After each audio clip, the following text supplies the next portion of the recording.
आरा से कामरेड सुदामा प्रसाद को, काराकाट से कामरेड राजा राम सिंह, नालंदा से कामरेड संदीप सौरभ, कोडरमा से कामरेड विनोद सिंह को, और उपचुनाव जो अज्ञाओं का होने जा रहा है कामरेड शिव प्रकाश रंजन। जिस तरह से मुख्यमंत्रियों की गिरफ्तारी हो रही है, जिस तरह कांग्रेस के खाता को फ्रीज कर दिया गया है, अभी मुख्तार अंसारी की जिस तरह से हिरासत में उनकी हत्या की साजिश की बात सामने आ रही है, जिससे अब घोषित नहीं घोषित इमरजेंसी का नज़ारा पेश हो रहा है। पहले तो कहा जाता था अघोषित इमरजेंसी है, लेकिन हाल में ऐसी घटनाएं घटी हैं और लगातार घट रही हैं, जिससे अब घोषित नहीं घोषित इमरजेंसी का नज़ारा पेश हो रहा है। जिस तरह से मुख्यमंत्रियों की गिरफ्तारी हो रही है, जिस तरह कांग्रेस के खाता को फ्रीज कर दिया गया है, अभी मुख्तार अंसारी की जिस तरह से हिरासत में उनकी हत्या की साजिश की बात सामने आ रही है, और हम लोगों ने देखा कि किस तरह से बिहार की सत्ता भाजपा ने हड़प ली और कांग्रेस और राजद के विधायकों को तोड़ने का काम भी किया, और जो विधायक टूट नहीं सके, जिनको खरीदना संभव नहीं हुआ, ऐसे विधायकों को झूठे मुकदमे में फंसाने का खेल भी जारी है। हमारे जो अज्ञाओं के विधायक थे मनोज मंजिल, उनको हत्या के झूठे मुकदमे में फंसा दिया गया है, और आज ही अभी लगता है कि शायद 2 बजे सिवान में भी एक फैसला सुनाया जाना है, जिसमें हमारी पार्टी के जो दोनों विधायक सिवान के हैं, सत्यदेव राम और अमरजीत कुशवाहा, उनको भी झूठे मुकदमे में फंसाया गया है, और आज वहाँ एक फैसला आने वाला है। अब देखते हैं वहाँ क्या आता है। तो कुल मिलाकर के पूरा लोकतांत्रिक ढांचा, देश का लोकतंत्र भारी खतरे में है। देश की जो गंगा जमुनी तहजीब थी, उसको रौंदा जा रहा है। सांप्रदायिक तनाव पैदा करना, हर मामले को सांप्रदायिक बनाना, ये खेल जारी है।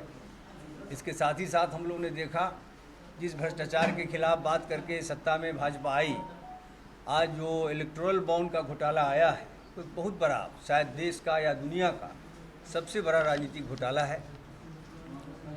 इसी तरह से हम देख रहे हैं कि किसानों की आय दुगुनी करने की बात पर सरकार आई थी, लेकिन किसान लगातार आंदोलन में हैं, किसानों की स्थिति नहीं सुधरी। आज एमएसपी के सवाल पर आंदोलन लगातार चल रहा है। बिहार में हम लोगों ने देखा कि जातीय गणना हुई, तो न्याय और विकास के नारे के साथ जो सरकार सत्ता में आई थी, इतने वर्षों तक, करीब 15-20 वर्षों से सरकार यहाँ चल रही है भाजपा और जदयू की, हम लोगों ने देखा कि किस तरह से बिहार की 2/3 आबादी 10,000 से नीचे की आमदनी पर, मासिक आमदनी पर गुजर बसर करती है। तो ये कुल मिलाकर के बड़ा सवाल है।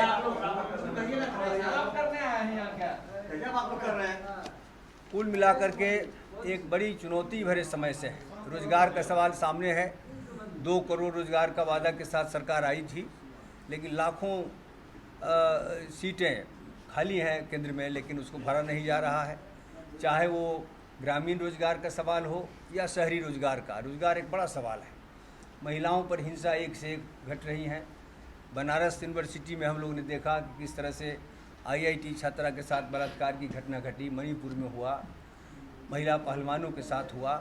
इसके साथ साथ जो श्रमिक महिलाएं हैं, जो स्कीम वर्कर हैं, उनको मामूली सी राशि पर घटाया जा रहा है। शिक्षा की हालत ऐसी हो गई है, जो नई शिक्षा नीति है उसका जिस ढंग से निजीकरण और संभ्रांतिकरण हो रहा है, तो आगे आने वाले समय में गरीब परिवार के बच्चे उच्च शिक्षा हासिल ही नहीं कर पाएंगे। तो एक बड़ी चुनौती देश के सामने है, और ऐसे दौर में ये चुनाव हो रहा है। चुनाव के पहले चरण के नामांकन का काम खत्म है, दूसरा चरण में हम लोग आज हैं। चुनाव प्रचार भी शुरू है, और हम लोग इन्हीं जो पहले हम लोगों ने बताए ऐसे ही प्रमुख मुद्दों के साथ हम लोग उतर रहे हैं। और बिहार में ख़ास तौर से जो न्याय का संहार हुआ है, हमारे जो मनोज मंजिल जो विधायक रहे हैं, उनके साथ जो हुआ, और उनके साथ साथ जो कुल 23 लोग आजीवन कारावास की सज़ा दी गई है, तो ये न्याय का संहार है। जो बड़े बड़े जनसंहार हुए उसमें सब बरी हैं, और झूठे मुकदमे में विधायक को फंसाया जा रहा है। ये सब एक बड़ा एक लोकतंत्र पर, एक यहाँ के लोकतांत्रिक संरचना पर, ढांचे पर एक बड़ा हमला है। इन सब सवालों के साथ हम लोग भी चुनाव प्रचार में उतरे हुए हैं। आप सबों को पता है कि कल महागठबंधन ने अपने जो दल हैं, जिसको अब हम लोग इंडिया गठबंधन कहेंगे, तो उसमें सीटों का बंटवारा हो गया है और हमारी पार्टी को 3 सीटें मिली हैं, आरा, काराकाट और नालंदा। यद्यपि हमारी मांग ज़्यादा की थी, लेकिन जो भाजपा के खिलाफ लड़ाई की ज़रूरत है और जो व्यापक जो विपक्षी दलों की इंडिया गठबंधन की एकता के मद्देनज़र हम लोगों ने कई महत्वपूर्ण सीटें छोड़ दी और हम लोग अब 3 सीटों पर हम लोग लड़ेंगे और बिहार में महागठबंधन को बड़ी जीत मिले, भाजपा को बड़ी हार मिले, इसके लिए पूरा गठबंधन मिल करके चुनाव में उतरेगा। आरा से हमारी पार्टी के 2 बार तरारी से विधायक और अखिल भारतीय किसान महासभा के राष्ट्रीय सचिव कामरेड सुदामा प्रसाद को खड़ा करने का फैसला लिया गया है।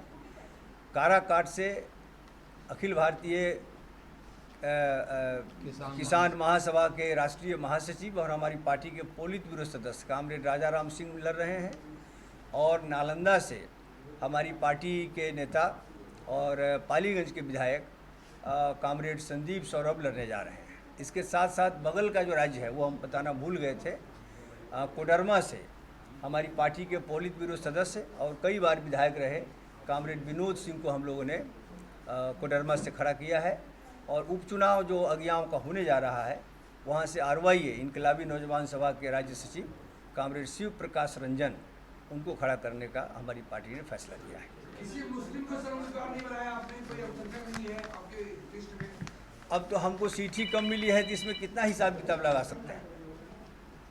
सीट ही हमारे पास जो है, उन सीटों में हम लोगों ने जो हमारे पास जो बेस्ट कैंडिडेट थे, अब वहाँ की ज़रूरत के हिसाब से हम लोगों ने खड़ा किया है और निश्चय ही हमारे पास में अगर ज़्यादा सीटें रहती तो हम ज़्यादा और इसमें और हम दे सकते थे, महिला मुस्लिम सब खड़ा कर सकते थे।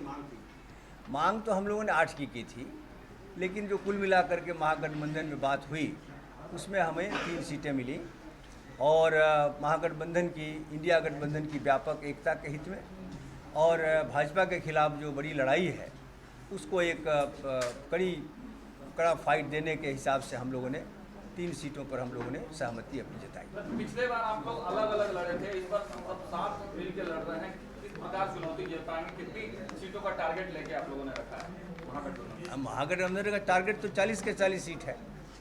हम तो 40 सीट पर ही पूरा का पूरा इनको, चूँकि 1 to 1 फाइट है, आमने सामने की लड़ाई है। भाजपा 19 की हालत में नहीं है और 19 में उनको इस ढंग से कोई इंडिया गठबंधन की चुनौती भी उनके सामने नहीं थी और भाजपा की हालत 10 वर्षों के शासन को लोगों ने देखा है, इसलिए उनका झूठ का भंडा फूट गया है और इसलिए इस बार निश्चित रूप से 40 की 40 सीट पर हम उन्हें कड़ी टक्कर देंगे। हम उम्मीद करते हैं कि हम बड़ी जीत हासिल करें।